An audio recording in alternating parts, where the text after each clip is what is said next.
12 years ago, I didn't just burn a bridge. I called in an orbital strike on it and salted the earth where the ashes fell. Today, I'm sitting in a sunlit kitchen, drinking a perfectly brewed cup of coffee, listening to the chaotic, joyful noise of my 3 children and my beautiful, loyal wife in the next room.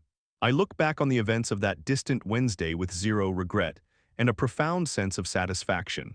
It's funny how the universe hands you the exact tools you need to dismantle a toxic life, provided you have the patience to wield them. This is the story of how my ex-fiancée's insatiable need for control became the very noose she slipped around her own neck, and how I broadcasted her downfall live to the very people she desperately wanted to impress. Her name was Kalia. For 3 years, I had convinced myself that her suffocating paranoia was just a quirk, a jagged scar left behind by the phantom infidelities of her past relationships. But as we edged closer to our wedding date, the leash grew impossibly tight. Kalia demanded a minute-by-minute itinerary of my existence. If I told her I was stopping for gas and it took 5 minutes longer than estimated, my phone would light up with relentless interrogations.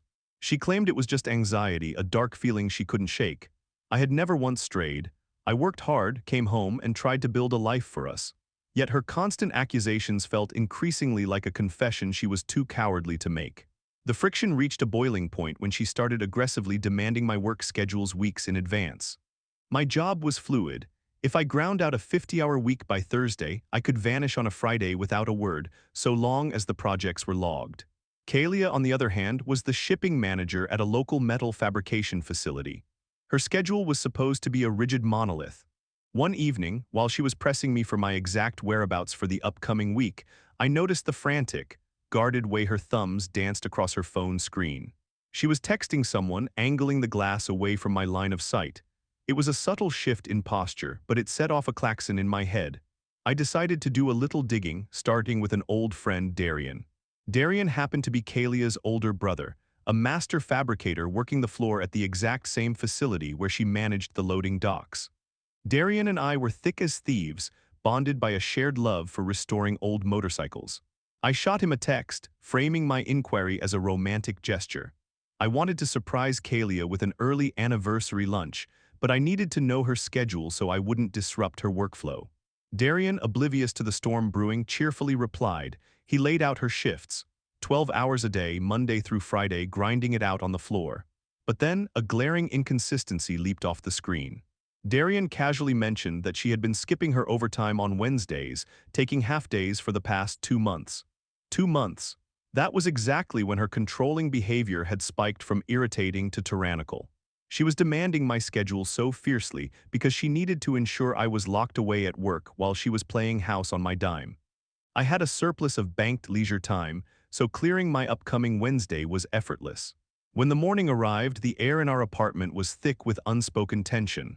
I laced up my work boots, grabbed my thermos, and kissed Kalia on the cheek. She tasted like peppermint and deceit. I walked out the door, descended the stairs, and climbed into my truck. Our apartment complex had a highly convenient layout, 2 main exits spilling onto a busy road, directly across from a sprawling, half-empty shopping center. I drove out across the street and backed my truck into a shadowed spot behind a defunct electronics store. From there, I had a perfect, unobstructed view of both complex exits. I settled in. The cabin of my truck grew warm as the morning sun climbed higher. But I wasn't just relying on my eyes. I had spent the previous night turning an old, heavy-duty laptop into a silent sentinel. The machine sat innocuously on our living room desk, a spot that offered a panoramic view of the front door, the plush sectional couch, the kitchen threshold, and the hallway leading to our bedroom. I had configured a remote access protocol, linking the laptop's high-definition webcam directly to my phone, complete with motion detection alerts. Living in a state with single-party consent laws regarding the recording of personal property and being the sole signatory on the lease, thanks entirely to Kalia's abysmal credit score, I was legally insulated. It was my castle, my equipment, my trap. An hour bled by. The dashboard clock ticked mockingly. Then a vehicle turned off the main road and slowly cruised through the complex gates. It was a violently red Mustang, its rear window dominated by an obnoxious, highly specific tribal decal. My stomach turned to lead. I knew that car. It belonged to Torsten. Torsten was Kalia's cousin by marriage, a weaselly, arrogant guy who always seemed to linger just a little too long at family barbecues. I tried to temper the inferno rising in my chest. Maybe he was just dropping off a package. Maybe Kalia's family had asked him to help her move some heavy furniture. I clung to that fragile thread of doubt for exactly 3 minutes. My phone vibrated in the cup holder. Emotion alert. I tapped the notification, remotely accessing the live feed from the laptop. The grainy digital buffer cleared, revealing the sunlit living room. The front door swung open. Kalia walked in, followed immediately by Torsten. There was no hesitation, no polite offering of a beverage. The moment the deadbolt clicked shut, Kalia turned. She reached out, her fingers deftly undoing the top buttons of Torsten's flannel shirt. He pulled her by the waist, and their mouths collided with a desperate, practiced urgency. They didn't even have the decency to migrate to the bedroom. They collapsed right there onto my sectional couch, a piece of furniture I had spent 2 weeks assembling. The betrayal was a physical blow, a sudden vacuum of air in my lungs. But the shock evaporated instantly, replaced by a cold, crystalline clarity. I didn't want to just confront them. I wanted to annihilate the false reality Kalia had constructed. With a few swift commands on my phone, I generated a shareable URL link to the live stream. Kalia and Torsten were heavily embedded in 2 sprawling, active group chats. One for our tight-knit circle of friends, and another massive thread that included Kalia's parents, siblings, aunts, and uncles. Normally, dropping a link without context would be ignored, but I added a simple caption, Kalia's big surprise. I hit send on both. I sat in the sweltering cab of my truck, watching the dual screens on my phone, the live feed of their writhing bodies on top, and the group chat notifications cascading on the bottom. For a solid minute, nothing happened. They were entirely preoccupied, their discarded clothes forming a trail of evidence across my rug. Then the digital dam broke. My phone began to vibrate violently.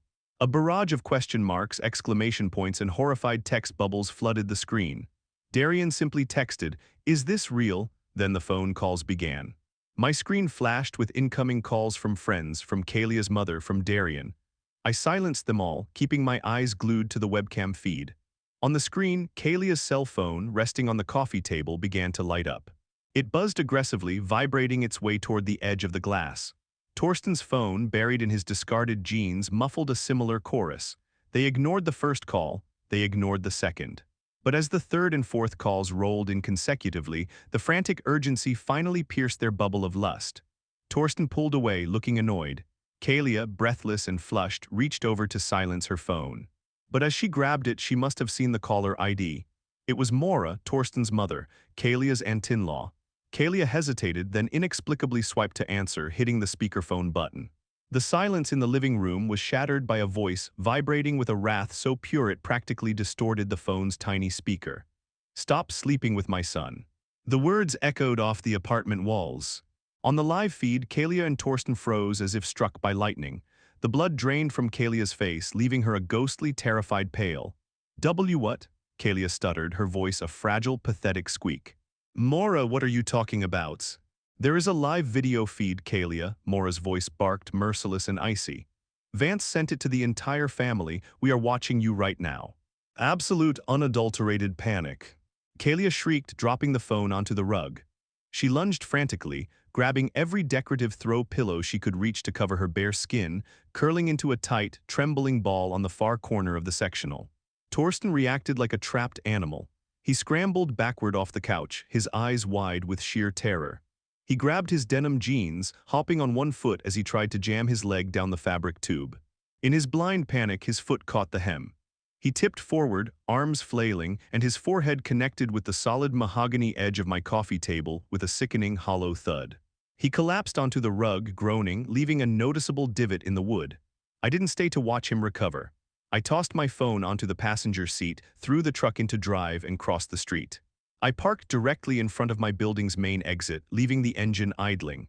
I stepped out, leaning against the warm metal of my hood, crossing my arms. Less than 3 minutes later, the glass doors of the lobby burst open. Torsten stumbled out, clutching his forehead, his shirt misbuttoned and his belt hanging loose. When he saw me waiting there, the last shred of color left his face. He froze on the pavement. Tears instantly welled in his eyes, tracking down his cheeks. "Vance, man, please," he sobbed, holding his hands up in a pathetic gesture of surrender. "I'm so sorry, I swear to God, it just happened. I am not proud of what followed, but I won't lie and say it wasn't cathartic."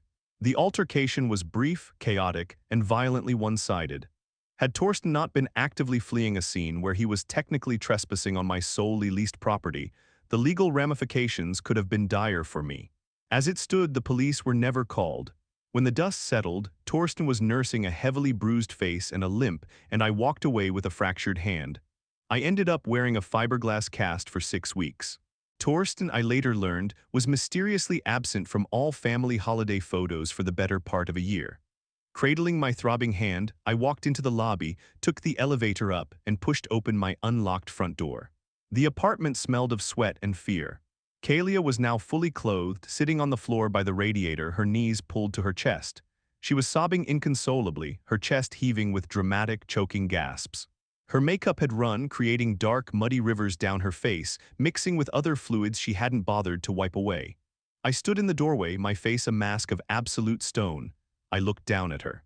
"Is that snot or cum on your face?" I asked, my voice dangerously quiet. She opened her mouth, a fresh wail building in her throat. "Don't answer that," I interrupted, stepping into the room, "because it doesn't matter. Everything in this apartment belongs to me. You have exactly 1 hour to pack your clothes, your makeup, and whatever cheap kitchen utensils you brought into this place. After 60 minutes, anything left behind goes into the dumpster." Oh, she begged.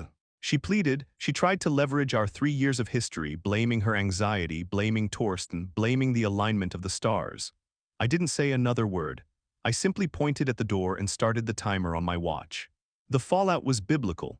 When Kalia dragged her overstuffed garbage bags down to the street, she had nowhere to go. She called her mother, begging for her childhood bedroom. Her mother, thoroughly humiliated by the digital spectacle I had forced upon the family group chat, hung up on her. Darian refused to even look at her at the fabrication plant, eventually forcing her to resign out of sheer social isolation. Mora made good on her fury, throwing Torsten's belongings out onto the lawn and changing the locks on him that very afternoon. Rumors in our mid-sized town moved like wildfire. The story of the live-streamed betrayal became local legend. Kalia became a pariah, untouchable by anyone who valued their own reputation. She had demanded total control over my life, only to find herself completely stripped of her own. Looking back, that day was the painful, necessary surgery that excised a tumor from my life. It taught me the most valuable lesson a person can learn. Never ignore your intuition, and never allow someone's projected insecurities to dictate your freedom. Boundaries are not just lines drawn in the sand. They are the walls of the fortress that protect your peace. If someone demands the keys to your every waking moment, it's usually because they are hiding what they do with their own. Stand your ground, trust your gut, and don't be afraid to burn the toxic elements of your life to the ground to make way for something beautiful. If this story resonated with you, or if you've ever had to take out the trash in your own life, hit that subscribe button, leave a like, and share your own stories of vindication in the comments below. Let's keep building a community that values respect, loyalty, and the absolute truth. Until next time, keep your eyes open and your boundaries strong.